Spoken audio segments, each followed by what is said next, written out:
Tes, bisa terdengar suara saya? Halo? Bisa, Bu. Oke, sudah banyak yang masuk ya. Oke. Sambil menunggu yang lain, silakan bisa dibuka kameranya.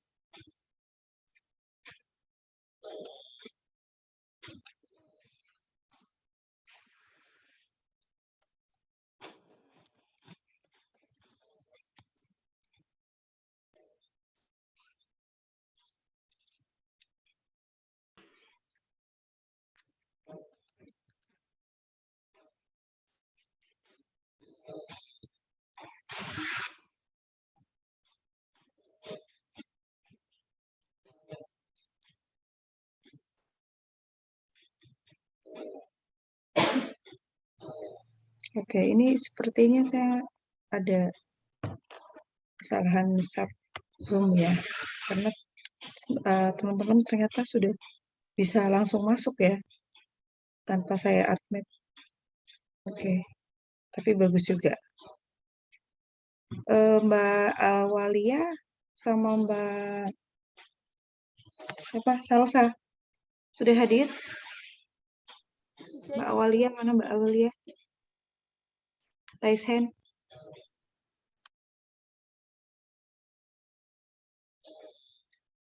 Oke, Mbak Salsa. Mbak Salsa mana? Saya, Bu. Oke, ya. Baik. Baru 38, 39. Masih banyak yang belum hadir ya. Kelas A ada berapa mahasiswa? 31, Bu. 31. Kelas B? 39. Oke, berarti belum separohnya ya. 31, 39.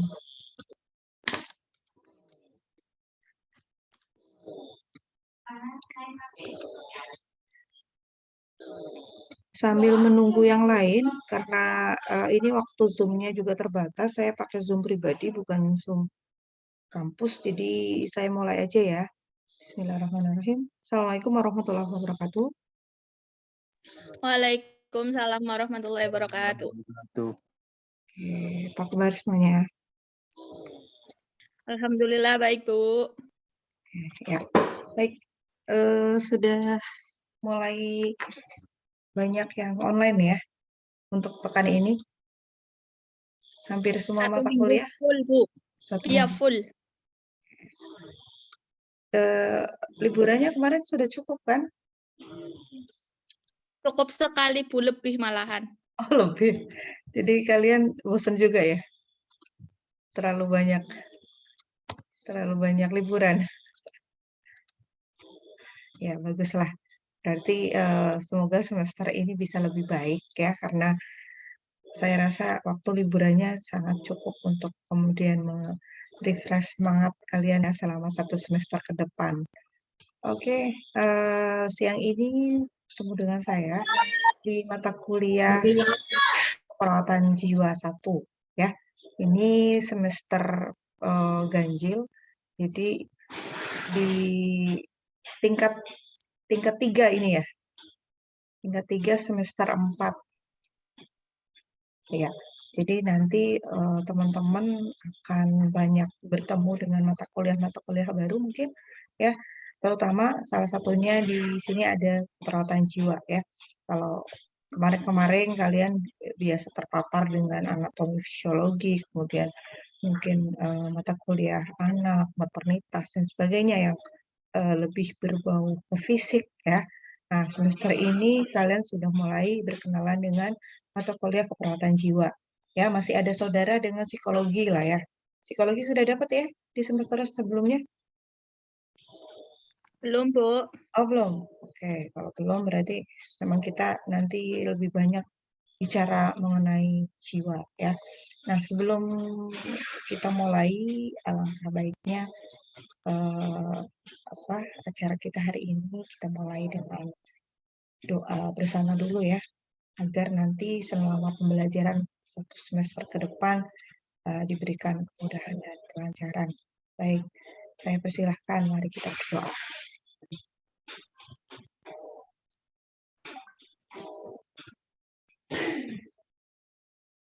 Ya, baik.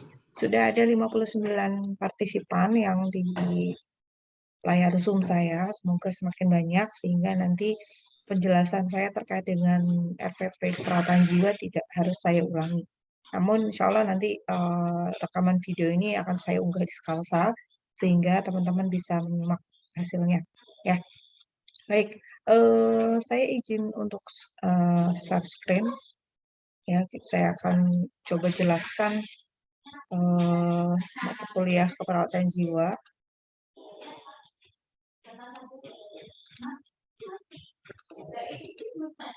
Baik, sudah ada yang membuka Skalsa? Sudah, Bu. Ya, oke. Sudah mengisi absensi? Sudah, Bu, 4-4-nya. Oh, 4-4-nya. Kasih gercep banget ya. Mbak Sonia udah langsung ngisi 4-4-nya, berarti harus menyimak semuanya ya. Meskipun Siap, materinya Bu. belum. Oke. Materi belum diupload karena memang ini juga masih pengenalan, masih penjelasan RPP. Baik, langsung saja ya. Nanti sambil menunggu yang lain, saling colek-colek kalau ada yang belum masuk ya, biar nanti tidak banyak yang ketinggalan informasi. Oke, sudah terlihat di layar ya. Jadi di semester ini akan ketemu dengan mata kuliah baru buat kalian, mata kuliah keperawatan jiwa ya. Jadi namanya perawat itu nanti ketemu dengan pasien ya. Pasien itu tidak hanya terdiri dari fisik saja, tapi di dalam diri seorang pasien juga ada jiwa ya. Ada yang pernah jatuh cinta di sini? Pernah jatuh cinta nggak? Pernah semua, Bu. Pernah Pernah semua. semua. Kayak apa sih jatuh cinta? Bentuknya kayak apa? Nggak tahu ya, nggak bisa tergambarkan. Nggak berbentuk, Bu. Nggak berbentuk. Bentuknya Nggak berbentuk, Bu, tapi berasa. Nggak oh, nah. berbentuk, cuma berasa Berasanya rasa sampai ketertarikan mana? terhadap lawan jenis. Mas Egin, Mas Egin lancar banget ini jawabnya. Aduh, jangan-jangan lagi fallen in love ini. Kayaknya mukanya gimana gitu ya, bersinar-sinar. Oke, ya. Eh, betul sekali. Jadi kita akan coba bahas tuntas ya dari keperawatan jiwa 1 dan 2 ya. Nanti kita akan membahas bagaimana sih jiwa ya, sosok individu itu kita lihat pasien dari sisi kejiwaannya gitu ya. Tidak bisa dilihat, cuma bisa dirasa gitu ya. Tidak bisa diraba, cuma bisa dirasa tadi ya, cuma bisa dirasakan gitu. Setiap orang pasti pernah punya rasa marah, rasa senang, rasa kecewa atau rasa bahagia dan sebagainya. Tapi bentuknya seperti apa kita tidak pernah tahu, cuma bisa merasakan. Nah, kaitannya dengan keperawatan jiwa ini nanti akan banyak mengupas tentang sisi-sisi lain dari seseorang ya, dari individu gitu. Semua orang punya jiwa. Bahkan kalau kemarin ada yang sempat ini apa viral ya, boneka yang dijadikan apa kayak anak sendiri gitu ya. Ada yang tahu kemarin yang fenomena baby apa namanya? Ada yang tahu kemarin yang seorang artis punya bayi Baby boneka doll, Bu. baby doll. Nah, itu ya sampai barang-barang buatan pun dikatakan punya jiwa ya. Padahal yang punya jiwa itu hanya makhluk hidup ya, manusia terutama ya. Terutama seperti itu. Makanya nanti kita akan lebih membahas sisi-sisi kejiwaan yang nantinya pastinya ini juga membutuhkan konsentrasi ya. Oke, di keperawatan jiwa ini akan ketemu dengan saya, Bu Arni, Bu Ririn, dan Pak Agustiadi. Kalau Bu Arni dan Bu Ririn sudah kenal ya? Sudah kenal ya, teman-teman? Sudah kenal belum? Belum, Bu. Belum Oh, pernah belum. ketemu. Oh, ya. Silahkan diintip dulu di Skalsa. Kalau Bu Arni ini insya Allah sering di standby, beliau adalah Kaprodi D3 perawat ya. Nah, kalau Bu Ririn ini dulu pernah menjabat sebagai Kaprodi S1. Nah, karena beliau melanjutkan S3-nya, jadi sekarang beliau off dulu. Jadi sekarang sedang menempuh pendidikan doktornya di UGM ya. Kemudian koordinatornya nanti ketemu dengan saya. Jadi kalau ada apa-apa silakan hubungi saya melalui Mbak Salsa dan Mbak Awalia ya untuk masing-masing kelas. Berikutnya ada Pak Agus Riyadi. Nah, Pak Agus Riyadi ini beliau adalah perawat dari Rumah Sakit Umum Daerah Banyumas. Nah, beliau biasanya home base-nya ada di ruang Sadewa, ya, salah satu ruang untuk unit keperawatan jiwa, ya. Jadi pasien-pasien gangguan jiwa banyak dirawat di ruang Sadewa. Nah, kepala ruangnya adalah Pak Agus Riyadi ini, ya. Jadi nanti kalian sudah mulai berkenalan dengan perawat-perawat di home base-nya di keperawatan jiwa. Oke. Baik, untuk visi Fakultas Kesehatan saya rasa sudah dibahas ya oleh dosen-dosen yang lain. Ya, jadi silahkan dibaca, tidak hanya dibaca tapi juga dipahami ya. Karena nantinya pastinya ini harus selaras ya.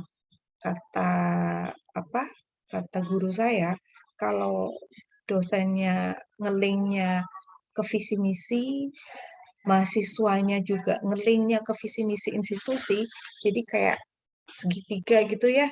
Nah, ini nyambung ke atas gitu loh. Jadi nanti akan ada sinergi gitu antara dosen dan mahasiswa. Nah, salah satu cara untuk mensinergikan itu adalah ketika masing-masing ya dosen dan mahasiswa itu tahu visi misi dari fakultas gitu ya, dari institusi yang ada ya. Salah satunya ini dari bidang pendidikan, kemudian nanti lulusannya mau seperti apa dan sebagainya. Ya mestinya ini teman-teman mahasiswa itu paham sehingga ketika nanti misalnya diarahkan oleh dosen ke sini, ini mahasiswa tuh nggak ada yang banyak komplain gitu ya. Kalaupun komplain itu tidak untuk untuk menjatuhkan, tapi justru untuk kepentingan bersama seperti itu ya. Jadi nanti kenapa selalu ada visi misi di setiap RPP gitu ya. Nah, itu semata-mata untuk meluruskan kembali cita-cita kita bersama. Nah, untuk menjadi seorang perawat ya, salah satu keilmuan yang harus dikuasai adalah keperawatan jiwa. Nah, oleh karenanya sebagai penyemangat di sini ya, pastinya teman-teman jangan bosan-bosan ya untuk kemudian bisa menjiwai apa sih visi misi dari Fakultas Kesehatan UHB, apa kemudian visi misi dari program sarjana S1 keperawatan seperti itu ya. Oke. Oke, selanjutnya saya lanjut saja untuk identitas mata kuliah ini ada di semester 4 dengan bobot SKS 3. Jadi nanti ada skill lab ya. Lumayan gitu ya, 1P, 2T gitu. Tetap banyak pertemuan teorinya ya. Nanti ada 14 pertemuan, tapi nanti karena dipecah ya, semuanya nanti ada 19 pertemuan sudah dengan skill lab gitu. Oke. Nah, untuk kontak person silahkan boleh dicatat ya yang memang berkepentingan dengan saya, Bu Arni, Bu Ririn, Pak Agus, silahkan bisa dicatat ya. Pastinya nanti akan butuh nomor kontak kami. Oke, saya lanjut. Untuk deskripsi mata kuliah keperawatan jiwa ini akan mempelajari tentang konsep dan prinsip serta tren dan isu kesehatan dan keperawatan, terutama keperawatan jiwa yang nantinya akan membahas tentang sistem dan adaptasi dalam rentang respons sehat jiwa hingga gangguan jiwa. Nah, kalau untuk gangguan jiwa nanti akan lebih banyak kita bahas di akhir-akhir akhir pembelajaran keperawatan jiwa 1 ini ya. Nah, di awal-awal nanti akan lebih banyak dipaparkan keperawatan jiwa secara umum. Kemudian ada psikodinamika, terjadinya masalah kesehatan dan keperawatan jiwa yang umum di Indonesia. kemudian upaya keperawatan dalam pencegahan primer, sekunder maupun tersier, dengan masalah psikososial dan spiritual ya. Kalau di kurikulum terbaru itu sudah mencakup spiritual, kalau dulu baru psikososial ya. Jadi kalau di kurikulum baru ini sudah mencakup spiritual. Jadi karena spiritual itu tidak akan bisa dilepaskan dari namanya kesehatan jiwa ya. Nah, ini merupakan salah satu fokus di mata kuliah ini, termasuk hubungan terapeutik ya antara individu dalam konteks keluarga. Nah, hubungan terapeutik nanti ngelingnya itu ke komunikasi terapeutik ya. Makanya di mata kuliah sebelumnya yang kemarin-kemarin sudah dilewati itu jangan sampai menguap ya. Jadi itu akan saling ngeling gitu ya. Sebelum bicara jiwa, bicara komunikasi dulu. Gimana sih komunikasi dengan pasien? Itu dengan pasien yang sehat ya. Dalam artian pasiennya hanya sakit fisik misalnya. Nah, nanti terkait dengan keperawatan jiwa, ya maaf, sempat terlempar ini ternyata. Ini ada gangguan di server ya. Oke, saya lanjut. Oke, saya lanjut. Di sini nanti kaitannya dengan komunikasi ya. Saya ulang. Komunikasi keperawatan nantinya akan dipakai pada saat kita skill lab ya. Skill labnya nanti akan dijelaskan lebih lanjut. Berikutnya di capaian pembelajaran nanti terkait dengan pengetahuan dan keterampilan khusus. Nah, ini banyak banget. Kayaknya panjang kali lebar. Nanti ini akan dijabarkan di RPP ya. Jadi saya rasa ini tidak usah saya baca ya, karena memang nanti akan lebih dipahami pada saat pembelajaran.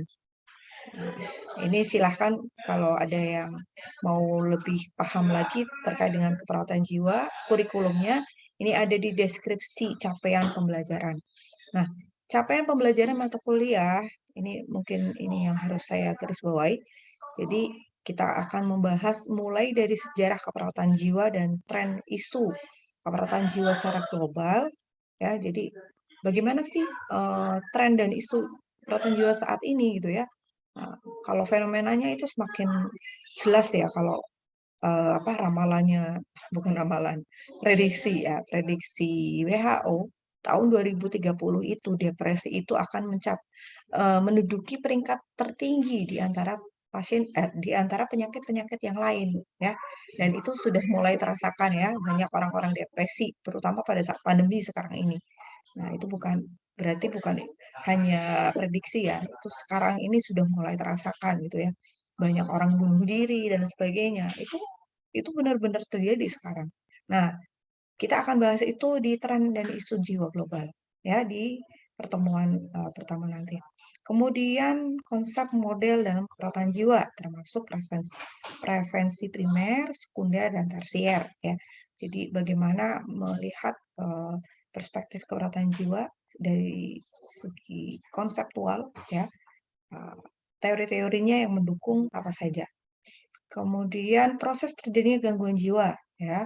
Proses terjadinya gangguan jiwa, peran dan fungsi perawat jiwa ya. Jadi mulai dari proses gimana sih orang bisa gangguan jiwa itu prosesnya bagaimana? Terus apa peran dan fungsi perawat terutama untuk menangani masalah-masalah yang terkait dengan keperawatan jiwa, juga terkait dengan kolaborasi interdisiplin ya. Nanti juga kita akan bahas itu. Selanjutnya di proses keperawatan jiwa ada prinsip legal etis, lintas budaya dalam asuhan keperawatan.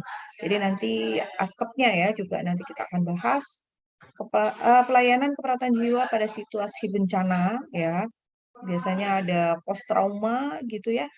Apalagi di Indonesia itu rawan sekali ya terjadi bencana. Nah, ternyata peran kita sebagai perawat itu tidak bisa lepas dari itu semua ya.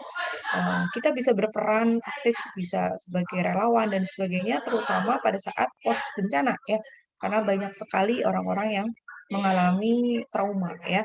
Nah, nanti ini kita akan bahas di keperawatan jiwa 1. Selanjutnya ini masuk ke simulasi ya. Simulasi nanti kita lebih banyak ke teorinya dulu. Jadi teori nanti kita akan bahas bagaimana membahas tentang askep sehat jiwa.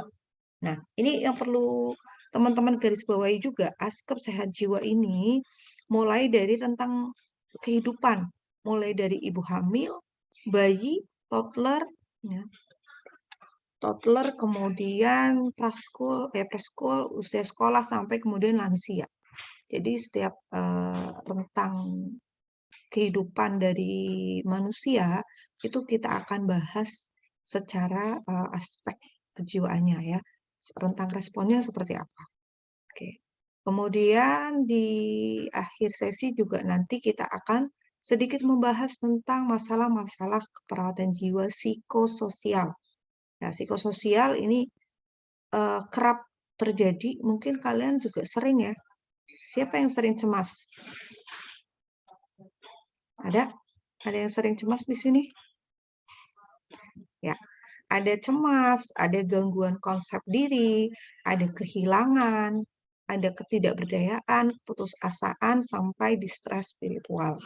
Nah, ini masalah-masalah kejiwaan yang nanti akan kita bahas di mata kuliah keperawatan jiwa. Jadi, jiwa satu ini belum ke gangguan jiwa secara khusus ya, ini masih umum. Nanti kita akan bahas di situ. Oke, sudah ada peringatan di layar Zoom saya. Nanti kalau tiba-tiba berhenti, silahkan diklik lagi link Zoom-nya ya. Oke, baik, saya lanjutkan.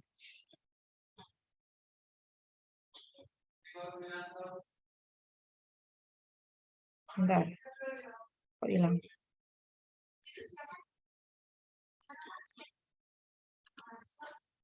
Oke, selanjutnya untuk kriteria penilaian. Nah, kriteria penilaian ini silakan disepakati karena ini memang 2 kelas ya, kebetulan bisa sekalian menyepakati, jadi tidak ada dualisme lagi. UTS, UAS 20%, tugas terstruktur 30%. Tugasnya ini nanti ada presentasi, ada role play gitu ya. Kemudian evaluasi skill lab dan juga soft skill. Soft skill ini kaitannya dengan kehadiran ya, kemudian bagaimana sikap selama misalnya ketika Zoom dan sebagainya ya. Nah, ini yang masih malu-malu, belum menampakkan diri, belum mau membuka kameranya ya. Jangan salah ya, kami sebagai dosen juga mengamati ini. Ini sebagai salah satu poin untuk menilai dari soft skill ya. Jadi kalau ada yang dengerin dosen kuliah sambil tiduran, sambil ngemil kayak gitu ya. Nah, itu masuk ke penilaian soft skill ya. Oke. Ada yang lagi ngemil? Lagi tiduran? Lagi rebahan? Mas Egin nggak lagi rebahan kan? Lagi rebahan, Bu. Oh, lagi rebahan. Jujur banget. Ya kalau lagi rebahan karena isoman nggak apa-apa. Tapi jangan ke laut ya. Jangan nanti keburu malah ketiduran. Oke, yang lain saya rasa sudah aktif ya. Oke. Baik, saya lanjut. Sebelum dilanjut, ini gimana kesepakatannya? Untuk persentase, ini masih bisa dirubah. Masih bisa dirubah sesuai kesepakatan dengan kalian. Silakan. Kalau ada yang mau mengusulkan mungkin di UTS, Bu, atau di UAS-nya, Bu, ditambah. Nah, berarti ada di item lain yang dikurangi seperti itu. Silakan. Sepakat? Sepakat, Bu. Udahlah, sepakat aja ya. Nanti kelamaan kalau nggak sepakat. Selanjutnya referensi. Ini referensi yang bisa teman-teman gunakan selama pembelajaran keperawatan jiwa satu ini. Ini sudah ada e-booknya, silahkan bisa searching ya. Rata-rata memang bahasa Inggris, tapi pembelajarannya belum pakai bahasa Inggris ya. Tapi ini beberapa poin yang referensi yang bisa teman-teman cari. Nah, ini Stuart Sanden kelihat, Budi Anak kelihat. Nah, ini saya cantumkan di sini juga salah satunya hasil studi saya, tesis saya di sini. karena nanti kita akan membahas tentang distress spiritual. Nah, salah satunya terkait dengan terapi mindfulness ya. Nanti bisa di searching ya. Kalau kalian menggunakan sumber dari tesis saya itu bisa meningkatkan H-index saya ya. Jadi silakan bisa dilihat di internet. Oke, itu referensinya ya. Dari sumber lain misalnya ada silahkan dipakai. Selama itu tidak menyimpang, silahkan bisa digunakan. Oke, sampai di sini ada yang bertanya? Belum ada, Bu. Oke, belum ada. Baik. Selanjutnya saya lanjut aja di RPP-nya ya, rancangan langsungnya. Untuk jadwal kelas A ada di Senin, kelas B ada di Kamis ya. Ini untuk jadwal teori. Sementara untuk skill lab itu ada di hari Rabu. Namun karena memang bahan perkuliahannya memang tidak sebanyak jadwal yang tertera, jadi ada beberapa minggu itu yang hari Rabu itu tidak kita gunakan. Nah, kalau minggu ini sudah saya lihat ternyata memang terlalu cepat ya. Jadi nanti misalnya minggu ini ternyata nanti kan pertemuan kedua ini Bu Ririn ya. Bu Ririn belum bisa masuk. Ini nggak apa-apa, masih bisa terkejar di minggu kedua ya. Jadi di pekan ini nanti yang masuk saya terkait dengan tren dan isu keperawatan jiwa. Baru kemudian nanti di hari Rabunya, karena ini kan hanya 2 jam. Sebenarnya untuk hari Rabu itu khusus untuk skill lab, tapi karena memang materinya ini kan harus urut. Materinya harus urut sehingga membentuk pemahaman yang kongruen ya buat kalian, sehingga nantinya di pekan kedua ini mungkin baru Bu Ririn baru bisa masuk. Ya nggak apa-apa, karena ini online ya, online class. Jadi nanti materinya bisa teman-teman lihat di Skalsa ya. Jadi untuk materi pertama ini juga nanti saya akan upload di Skalsa ya. Tolong banget kalau bisa memang menyimak ya. Karena kalau ada yang nggak menyimak itu sebenarnya kelihatan di Skalsa. Padahal dosennya itu udah capek ya, udah capek bikin video sampai berbusa-busa gitu ya, kadang sampai ngantuk-ngantuk gitu ya. Ya ternyata nggak dilihat itu sama mahasiswa. Aduh, sayang sekali gitu ya.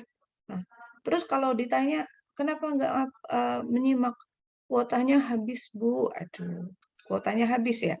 Padahal itu kita menggunakan online kelas ini karena asumsinya kalian nggak kemana-mana kan, berarti nggak ada kos untuk transportasi. Nah, biaya transportasinya buat apa?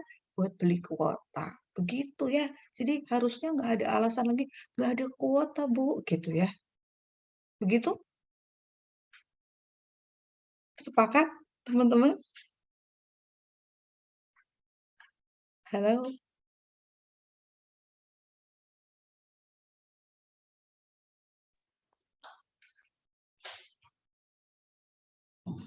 Sepakat ya?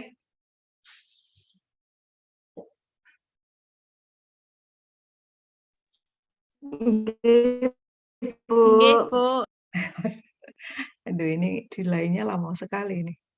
Kayaknya ada gangguan jaringan. Oke, baik. Oke, saya lanjut.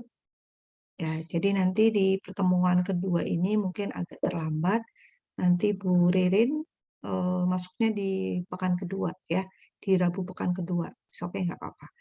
Tapi ini tidak mempengaruhi untuk urutan materi yang akan disampaikan. Ya, jadi pertemuan kedua nanti dengan Bu Ririn, kemudian pertemuan ketiga tentang peran perawat nanti dengan saya. Peran perawat dan kolaborasi interdisiplin. Kemudian konseptual model nanti dengan Bu Ririn lagi. Terus di pekan ketiga, di Senin 21 Maret, itu nanti bertemu dengan saya di pelayanan keperawatan pada situasi bencana. Kemudian di pertemuan ke-6 sudah masuk ke proses keperawatan jiwa, pengkajiannya nanti ketemu dengan Bu Arni. Ya, jadi untuk Bu Arni nanti ketemu sekali di teori. Kemudian masuk ke pertemuan ke-7. Nah, ini kita sudah membahas asuhan keperawatan jiwa sehat ya.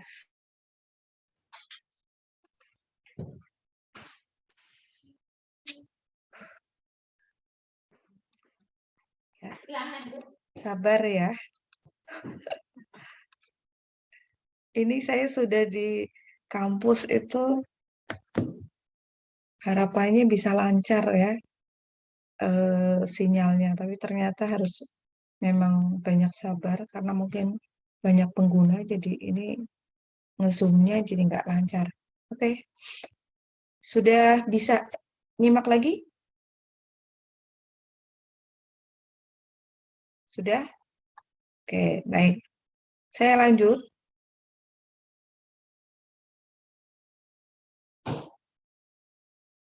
Untuk pertemuan ke-7, nanti kita akan membahas tentang sehat jiwa. Nah, sehat jiwa ini mulai dari rentang respon kehidupan. Rentang kehidupan mulai dari ibu hamil,